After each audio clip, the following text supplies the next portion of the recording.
Shalom Bapak Ibu, saudara-saudari yang dikasihi Tuhan. Untuk hari baru yang Tuhan karuniakan dalam kehidupan kita, kita boleh mengucap syukur kepada Allah. Bacaan Alkitab kita pada saat ini terambil dari kitab Daniel pasalnya yang ketiga ayat 1 hingga ayatnya yang ke-30 yang menyatakan, Raja Nebukadnezar membuat sebuah patung emas yang tingginya 60 hasta dan lebarnya 6 hasta yang didirikannya di dataran Dura di wilayah Babel. Lalu Raja Nebukadnezar menyuruh orang mengumpulkan para wakil raja, para penguasa, para bupati, para penasehat negara, para bendahara, para hakim, para ahli hukum, dan semua kepala daerah untuk menghadiri pentabisan patung yang telah didirikannya itu. Lalu berkumpullah para wakil raja, para penguasa, para bupati, para penasehat negara, para bendahara, para hakim, para ahli hukum, dan semua kepala daerah untuk menghadiri pentahbisan patung yang telah didirikan Raja Nebukadnezar itu. Dan berserulah seorang bentara dengan suara nyaring, beginilah dititahkan kepadamu hai orang-orang dari segala bangsa, suku bangsa, dan bahasa. Demi kamu mendengar bunyi sangkakala, seruling, kecapi, rebab, gambus, serdam, dan berbagai-bagai jenis bunyi-bunyian, maka haruslah kamu sujud menyembah patung yang telah didirikan Raja Nebukadnezar itu. Siapa yang tidak sujud menyembah akan dicampakkan seketika itu juga ke dalam perapian yang menyala-nyala. Sebab itu demi segala bangsa mendengar bunyi sangkakala, seruling, kecapi, rebab, gambus, dan berbagai-bagai jenis bunyi-bunyian, maka sujudlah orang-orang dari segala bangsa, suku bangsa, dan bahasa, dan menyembah patung emas yang telah didirikan Raja Nebukadnezar itu. Pada waktu itu juga tampillah beberapa orang Kasdim menuduh orang Yahudi. Berkatalah mereka kepada Raja Nebukadnezar, Ya Raja, kekalah hidup tuanku. Tuanku Raja telah mengeluarkan titah bahwa setiap orang yang mendengar bunyi sangkakala, seruling, kecapi, rebab, gambus, serdam, dan berbagai-bagai jenis bunyi-bunyian harus sujud menyembah patung emas itu. Dan bahwa siapa yang tidak sujud menyembah akan dicampakkan ke dalam perapian yang menyala-nyala. Ada beberapa orang Yahudi yang kepada mereka telah tuanku berikan pemerintahan atas wilayah Babel, yakni Sadrak, Mesak, dan Abednego. Orang-orang ini tidak mengindahkan titah tuanku ya Raja. Mereka tidak memuja dewa tuanku dan tidak menyembah patung emas yang telah tuanku dirikan.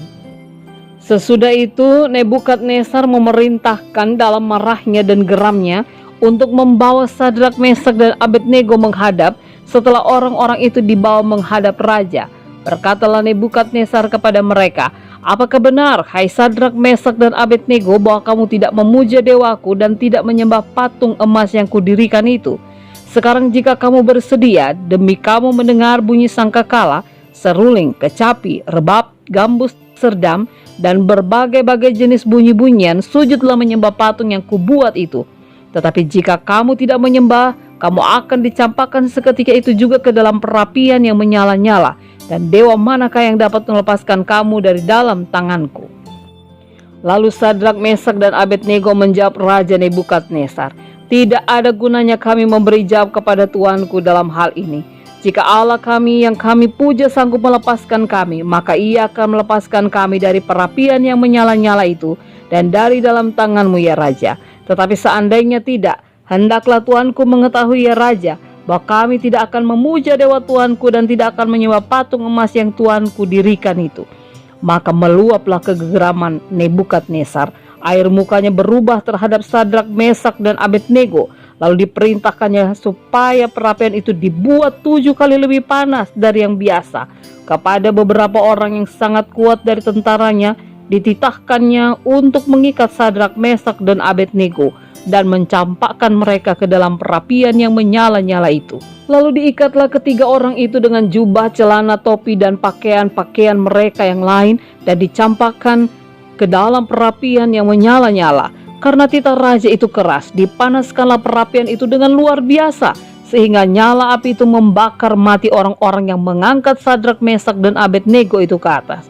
Tetapi ketiga orang itu, yakni Sadrak, Mesak, dan Abednego, jatuh ke dalam perapian menyala-nyala itu dengan terikat. Kemudian terkejutlah Raja Nebukadnezar, lalu bangun dengan segera. Berkatalah ia kepada para menterinya, Bukankah 3 orang yang telah kita campakkan dengan terikat ke dalam api itu? Jawab mereka kepada raja, "Benar ya raja," katanya. "Tetapi ada 4 orang kulihat berjalan-jalan dengan bebas di tengah-tengah api itu. Mereka tidak terluka, dan yang keempat itu rupanya seperti anak dewa." Lalu Nebukadnezar mendekati pintu perapian yang bernyala-nyala itu. Berkatalah ia, "Sadrak, Mesak, dan Abednego, hamba-hamba Allah yang maha tinggi, keluarlah dan datanglah kemari."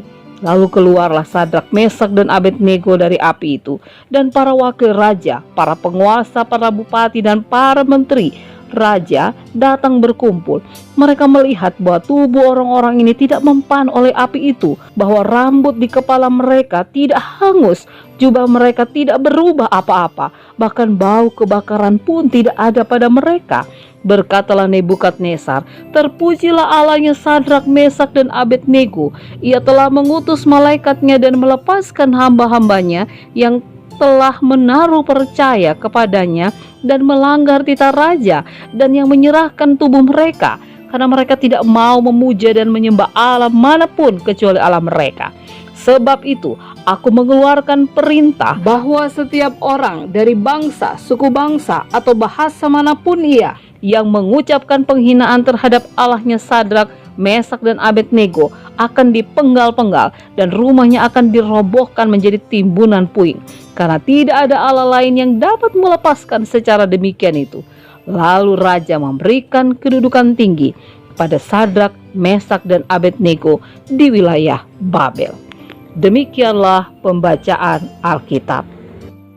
Militan dalam Kamus Besar Bahasa Indonesia diterjemahkan dengan arti bersemangat tinggi, penuh gairah, berhaluan keras, dan juga berarti orang yang mencintai sesuatu dengan penuh pengabdian. Sadrak, Mesak, dan Abednego adalah orang-orang yang militan. Mengapa? Karena tindakan mereka yang tidak mau berkompromi dengan perintah raja untuk menyembah patung emas. Mereka tetap konsekuen menyembah Allah, sekalipun mereka akan dicampakkan ke dalam perapian yang menyala-nyala. Keyakinan mereka teruji oleh ketaatan kepada Allah, bukan sekedar pengetahuan rohani belaka. Keyakinan mereka bukan hanya mengetahui apa yang benar, tapi hidup dalam kebenaran. Keyakinan mereka bukan hanya soal tahu apa yang seharusnya, melainkan melakukan apa yang seharusnya. Dari kisah Sadrak, Mesak, dan Abednego ini, kita diingatkan bahwa hidup beriman bertumbuh ketika kita diizinkan untuk mengalami tekanan. Tekanan yang kita alami dalam hidup keseharian haruslah dihadapi dengan hikmat Allah, sehingga kita akhirnya bisa keluar untuk menjadi pemenang. Tekanan bukanlah sebuah alasan bagi kita untuk berkompromi dan menjual iman kita. Apapun tantangan atau tekanan yang kita hadapi, kita diingatkan agar jangan sampai kita dipengaruhi untuk tidak setia terhadap apa yang kita imani. Tuhan adalah yang utama. Patut kita perhatikan bahwa Tuhan tidak menghalangi perapian yang dinyalakan, ataupun Ia menghalangi pengikutnya yang setia untuk diikat dan dilepaskan di dalam perapian. Justru disitulah Ia membiarkan mereka mengalami tantangan dan kesulitan, dan di sanalah Ia menyertai mereka di tengah-tengah pergumulan mereka. Bapak, Ibu, saudara-saudari, hidup sebagai orang Kristen mungkin tidak mudah dan selalu berjalan dengan lancar. Sering ketaatan kita pada Tuhan tampaknya mendatangkan kesulitan, bahkan mungkin kerugian. Mentaati hukum Tuhan berarti kita harus membuat keputusan-keputusan sulit dari waktu ke waktu, menunjukkan sikap yang rela, taat, dan setia pada Tuhan. Dengan melakukan seperti itu, kita akan didorong keluar dari zona nyaman kita, kehilangan rasa aman, dan bahkan popularitas. Walaupun seperti itu, Tuhan inginkan ketaatan kita. Sikap militan terhadap Tuhan seperti yang dimiliki Sadrak, Mesak, dan Abednego harus ada pada diri kita. Karena hal itulah yang akan membuat kita pada akhirnya melihat bagaimana Tuhan hadir menjumpai kita dan membuat kita semakin mampu berdiri teguh menghadapi setiap tantangan. Amin. Bapak, Ibu, saudara-saudari yang dikasihi Tuhan, mari kita satukan hati kita, kita berdoa. Tuhan Yesus, tuntunlah dan tolonglah kami, agar kami mampu untuk memiliki ketaatan dan kesetiaan kepada Tuhan, sekalipun kami mengalami kesulitan hidup. Biar Roh-Mu yang kudus menyadarkan kami bahwa di dalam situasi seberat apapun, ketika Tuhan mengizinkan berbagai peristiwa yang tidak menyenangkan terjadi dalam hidup kami, Tuhan tetap dapat menolong kami dengan cara Tuhan sendiri. Di dalam nama Tuhan Yesus kami berdoa. Amin.